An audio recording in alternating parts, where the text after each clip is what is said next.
we are going to be talking about something we talked about last night on the podcast. What we discussed was what would be a good crossover event. So AEW stars with the synergy. This is based off of that segment that Toni Storm did with Ben Mankiewicz, where it would be AEW stars with the Warner Brothers Discovery properties. So we're talking about Travel Channel, Food Network, HGTV, TBS, TNT. There's a plethora, as Taz likes to say, of networks that Warner Brothers Discovery owns. So we have tons of options. So I'm going to do my top 5. Got my list right here. But first, I'm going to do an outside looking in, an OLI, as we call it. And these are just because they were good enough to mention, but I don't know if it was like top 5 worthy. So first one I'm going to do, it's just because the show doesn't exist anymore, but I honestly would say it would be number 1 if we were still doing the show, but Eddie Kingston on The Sopranos. I mean, right? We don't even have to really dig into that one. That is just a hand and glove fit, as they say. Eddie Kingston on The Sopranos, outside looking in. Another one, I just think it's funny from the visual. Luchasaurus on Deadliest Catch. Wouldn't that be funny? A dinosaur trying to catch fish. He's probably related to some of them, right? He would catch one. He'd be like, this is my uncle or whatever. I think that would be funny. I think it would be, cool to see. I don't know, a wrestler trying to catch fish. And I heard the show is really crazy. I've seen a couple episodes and understand that like it's a risk. So obviously have some people around Luchasaurus because we need to protect him. But I think that would be good. Another one, outside looking in, and this is just because the not alliteration, excuse me, just the words are the same, so might as well match it up. And we're in March, so here we go. For your March Madness coverage on TNT, True TV, TBS, whatever it is, you put the Elite with the Young Bucks, Okada, I'd even throw in Omega just for fun, covering the Elite 8 with Charles Barkley. Imagine the conversation between Kenny Omega and Charles Barkley, Okada and Charles Barkley, having the Young Bucks think they can shoot threes because, they have the basketball court within the studio would be hilarious. Which, by the way, I saw Nick Jackson shooting some threes when they came to Kansas City and did an event at my old high school. Got a pretty good shot. Does have a pretty good shot. But those are my outside looking in. Again, Eddie Kingston on Sopranos, Luchasaurus on Deadliest Catch, and the Elite covering the Elite 8 with Charles Barkley. And Ernie Johnson, Kenny Smith, who else you want, but Charles Barkley's the money there. So, without further ado, let's get into my top 5. I'm going to go 5 to 1, maybe give you a bonus one. We'll see.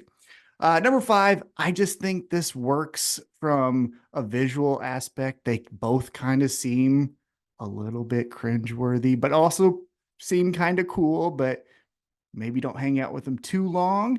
And what I'm talking about is Chris Jericho on Diners, Drive-Ins, and Dives with Guy Fieri, right? Look at those two. Like, just picture it in your head. Guy, Jericho. I mean, they could be long-lost brothers for all we know. Who knows? And then for Jericho, he has, as they say, the gift of gab, and he can, talk about a nice steak or a nice Cuban sandwich that he's eating or a good Philly cheesesteak, and obviously Guy, he can do his stuff too. And we've seen enough episodes on Triple D where he can work with a co-host. We've actually had Coach Andy Reid of your Kansas City Chiefs, that guy right there, do a co-host with Guy. So obviously Guy is comfortable with it. And again, I just think it's hilarious to think those two guys in like some type of, muscle car classic coming up on a diner from the 1960s and then talking about, a Philly cheese melt or something, whatever, you know what I'm saying? Anything like that is what I would say. So that's number 5, Chris Jericho on Triple D with Guy Fieri. Next up, this could be my number 1 if I revisit this list in like a month or so, but for right now, I'm putting it at 4, which should tell you how fun the other 3 are. But number 4, I'm putting Red Velvet and Daddy Magic on Beat Bobby Flay. So if you don't know what Beat Bobby Flay is, what it is, You start off with two competitors. Those two competitors get a surprise ingredient from Bobby Flay. It'll be a steak, peanut butter, whatever it is.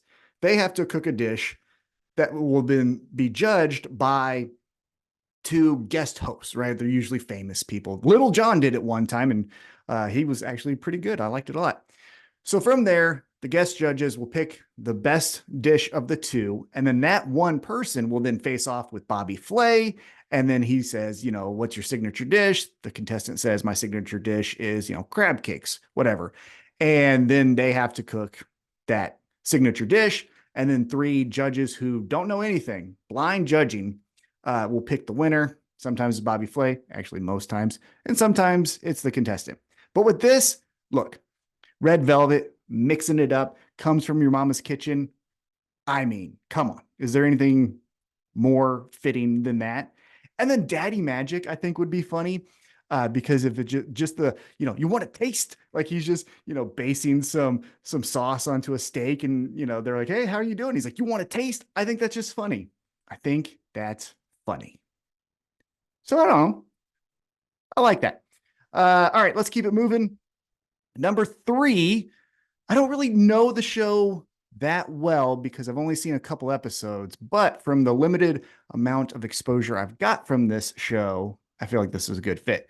Number 3, I'm doing Mercedes Moné on Love It or List It. So as I understand the show, and hopefully it hasn't changed since I last watched, there is a family, they have a house. They say, well, we would love to update this house, but man, that would take all of this. Maybe we should get a new house. And so what happens is two people come in. One is a real estate agent. They'll go try to go find them new properties, right? Hey, you want to go to this house? You want to go to this house? You want to go to this house? They tour that house. Another person is an interior designer. And I think it's a male who is the real estate agent and a female who is the interior designer. And she will renovate their current home and then do a reveal. And then at the end of the episode, the family has to make a decision. I think if you put Mercedes Moné with the family, helping them out, even going into the interior designers, workspace and kind of critiquing that or saying, I would do this, I think that would work. She's obviously very popular. We don't really understand her as far as like the popularity wise, but she is regardless. She obviously knows style. I'm an old curmudgeon, grumpy 38-year-old, so I don't know really what I'm looking at, but from all accounts, she's got style. And so I just think that would be a good one. Mercedes Moné on Love It or List It. All right. Next up, I'm going number 2. And this one just is fun conceptually. I'm doing the Blackpool Combat Club on Property Brothers. And for this reason only, John Moxley on Demolition is just, come on. Like, he does death matches. Imagine what he could do to property that doesn't feel pain, right? He would really go in on that. So just for the construction and demolition of it by itself, seeing Claudio probably, pick up 10 bricks with one, lift would be impressive. They would all probably be like, what the hell? That's incredible. Obviously, Bryan Danielson, I feel like he would just be a prankster. That would add some good television to it. So yeah, I just think all 3 of them, and even you could put in Yuta. Yuta's currently hurt, but let's assume he was healthy. He would even add something to it as well. They might put him, to work on the task they don't necessarily want to do because he's the young boy, right? But I just think really the money is John Moxley doing demolition on the house that they're working on. Right there, you got money. And then number 1, I don't know, it's kind of the most obvious choice. Number 1's going to be Anna Jay and Britt Baker on Naked and Afraid. Men and women would watch that. Do we really need to say much else? I mean, that writes itself. Ratings, there you go. Women, men, interested folks, all of it right there. Anna Jay, Britt Baker, Naked and Afraid. Bonus. This isn't a show, but I just think it would work. So one of the properties of Warner Brothers Discovery is CNN. No one really likes the news because it's hard and, depressing and can be really doom and gloom. But if you had Christian doing the news, but the news was only dads who died, I think that would be funny. I don't, I mean, right?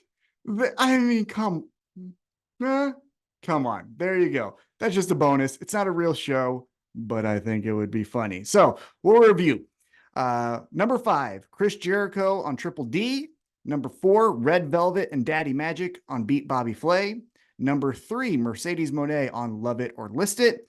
Number 2, the Blackpool Combat Club on Property Brothers. And number 1, Anna Jay and Britt Baker on Naked and Afraid.